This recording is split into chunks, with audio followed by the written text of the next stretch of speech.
Hi guys, FrostFangs here, welcome back once again, of course, to another Paladins video. We're going to be playing some Raum today with a bit of a different setup from what I was showing you guys before, in a similar sort of vein to yesterday's video, which was Mako, which if you haven't checked out, you should, because it went surprisingly well. This one could also go either way. It might be terrible, might be great, I don't know yet. Similar again to the Mako video, I tried to add a bit in the target practice, but didn't play it in a game just yet. If you want to see my normal setups for Raum, here we go. This one is just the one for the F, which I've shown a million times, and this one is the Shadowed Essence sort of heal setup, which did get nerfed a little bit, so I do find myself going for the movement one a little bit more often now than I did before, because they pulled this down by I think 5 or 10 a level. I think it was 25 before, or 20, now it's 15, but this is what we're going to be going for today. It's kind of based on the setup I just showed you, but with War-Torn Plains max level, so we have 20% reduced spin up time on the Gatling gun, which does actually make it feel a little bit snappier. Seen a few people in my matches use it recently. I just wanted to try out and see if it was really worth putting in a setup, because 5 points for 20% doesn't seem like that much, but maybe it'll make a big difference over the course of a game. Right, well, for game one, we've got Onslaught, Paladins Rise, we've got a Grok, a Fury, a Coke, and a Liam. Pretty standard team, and we're up against a Vora, a Makoa, a Zin, a Charlene, and a Lian. Another pretty normal one, although they don't actually have a healer, whereas we have two, so maybe we're a bit better off. They do have a few champions there that screw us over a bit, but we should be fine. We'll just go run straight in. We've got Solar Blessing, Spirit's Domain, Drilling Junkie, Precision again, Relentless Presence, Yomi, Recurve, and then Leviathan. We're some Cauterize, getting slow to start. I'm seeing a lot of precision in the end, though. I don't know if that's like a standard thing. I should probably make a video on it at some point, because I have been seeing a hell of a lot. Makoa with the hook. We span in, shots into the Lian, I guess, kind of body blocked her there. She's not really paying very much attention. There's the F. We'll tap the Makoa, tap the Vora. We'll go all the way around. Back onto the point, shots into the Makoa. He was still kind of looking for me there, because I guess he didn't think I looped all the way. There's the Q. Fury with the beam. We can just stand in that and pretty much live forever. There goes the Makoa. Nice. That's Fury with the beam. I'm expecting Makoa to try and get the hook off, but we're still on Fury with another beam. She kind of had two out at once there. We'll do the quick little spin to hit the Vora again here. Make sure nobody dies. There's the right click. Okay, she's still up. Get the weapon firing. The spin up time is a little bit faster, but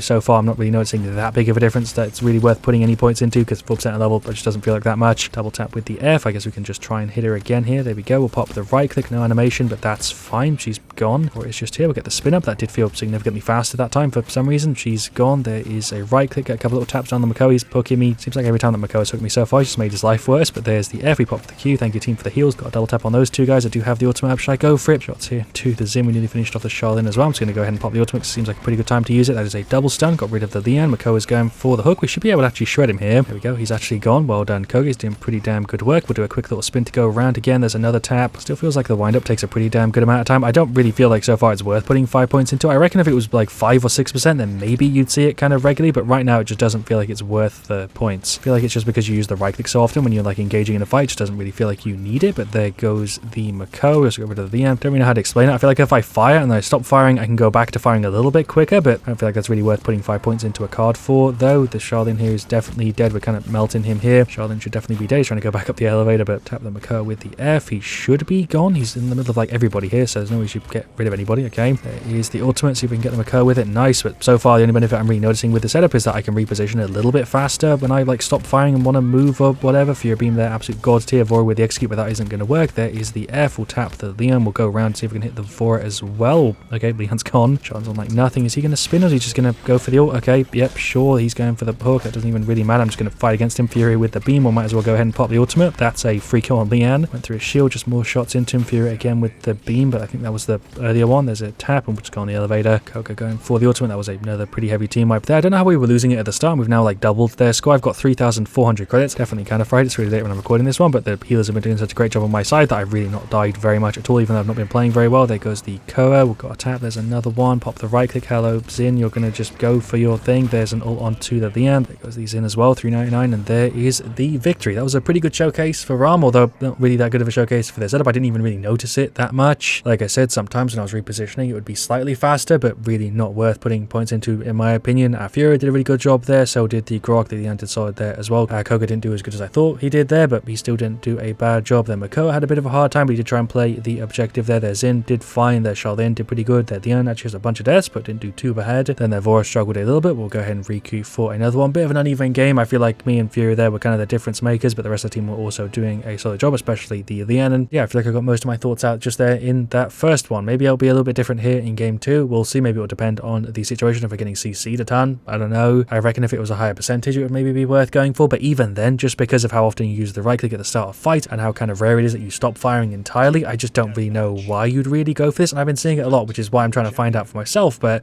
it just seems like a bit of a weird way to spend your points. I'd love to hear from those of you guys that play a bunch of Raum and maybe run this card, why you choose to put it in your setup over other ones, because so far I can't really find too good of a reason reason, but for game 2, we've got Team Dragon Arena, we've got a Vora, a Grove, a Tyra, and a Genos. Then for their side, a Corvus, a Drogoz, a Kinessa, a Cassie, and a Lex. We're going to go for the damage reduction setup here. I feel like it's a bit of a better choice. But we've got Luminary, we've got Rampant Blooming Events, Presence, Burn Monster, Discovery, Extraction, Reposition, Fusillade, and Splitting Influence. I think if I ran towards the start there, I'd have got absolutely battered. Our Genos did. See if we can get rid of the Kinessa. Nice Cassie's there on the side. You know, it is noticeable. It's not just like a throwaway card or anything. It's just not really worth 5 points because it only seems to really make that big of a difference when I'm repositioning, and it is kind of nice. Corvus teleporting through, didn't really finish off the legs. He's going to teleport across. Pop the right click, jump in here onto the Corvus. It's just that the right click goes on cooldown like the second you pop it, so you have 3 seconds of ammo immunity, and usually you're firing obviously when you use the right click, and then you have it in like another 6 or 7 seconds. Pop the F, we got rid of the Cassie, we've just tapped the Kinessa. She's going to probably teleport over this way. There is the right click. She's definitely dead. I think she knows that she is. She's going on the booster. I didn't make that jump at all. Is she going to go out the window? Yes, she is. Why am I having to chase this Kinessa so goddamn much? But she's finally gone. Ult thing here in the middle. Might as well go ahead and pop that. I think Drogoz did the same sort of thing and then missed me a little bit, but okay, I guess he technically won that one. I was trying to do the same thing. That is, I think, the Nessa going for the ult, but there's a tap or two. Cool. Pop the right click through the Corvus shots here on the Drogoz. He's gone as well. That was a pretty free triple there, although I don't know how we're 9 to 14 right now. Pop a right click going on the Nessa to try and F myself away there, but I was a little bit too slow. Died to the Drogoz. Corvus going for the ultimate. Might as well just spray some shots in there. Vora went for hers. Wind up the left click. There we go. She's gone. For that sort of play, it does feel a little bit better, but again, it's just so hard to recommend this when you've got so many other good cards that Rom has like to choose from. Pop the F. I guess we can run round this sort of way. There's a tap or two. Cool. There goes the legs. We might as well go all the way around. Might as well go ahead and pop the ultimate. I don't know how that didn't hit you or the Cassie kind of cheesy. There's the F, but I'm definitely off the map. Fair play. Love to go against the knockback setups and actually got knocked off. I feel like if you had a card like extra speed when you're firing, similar to Ruckus, maybe that would be a good replacement for this. I'm honestly not sure. There's a tap for the Nessa. We'll do a bit of a spin just to see where she goes. Okay, she's teleporting over there. There is the Q. She's going for the ult, so I'm just going to try and hide. Just spawned. That's the Lex with some shots. He got gripped. There's the F. As well go on the Corvus a little bit, but there is the defeat. Wasn't even paying attention to the score. No idea what we finished on, but I think we got kind of clapped in that one. And yeah, there you go. There are the stats. We did fine. 4-4, 33k. I'll take it. Our Vora did okay. Our Grover played a little bit weird there. So did the Genos. So did the Tyra. Their Cassie did fine. Their Drogoz shredded. Their Lex did fine. Shoutouts to the Nessa. She did a pretty damn good job there. So did their Corvus, but their Drogoz definitely won them that one. Reckon I might as well end the video here. I could do another one. I could extend this longer than it needed to be, but I feel like I got my thoughts out and I don't really need to say anything else. Really would love to hear from you guys what your thoughts are on this card, because personally I find it to just be a bit of a weird one. I don't really know why you'd go for this when you have all these other ones to kind of choose from. You know, not every card is going to be great, but this one I found to be weirdly popular and also kind of weirdly weak at the same time, which doesn't happen that often, so I thought I'd maybe play it in a video, see how it goes, and it turned out very different to the Bakar one. But yeah, still worth putting up, I think, even if it is a bit of a shorter one. Thank you so much for watching. Leave a like if you enjoyed. Of course, let me know what you want to see me next. I'll see you guys all very, very soon, and as always,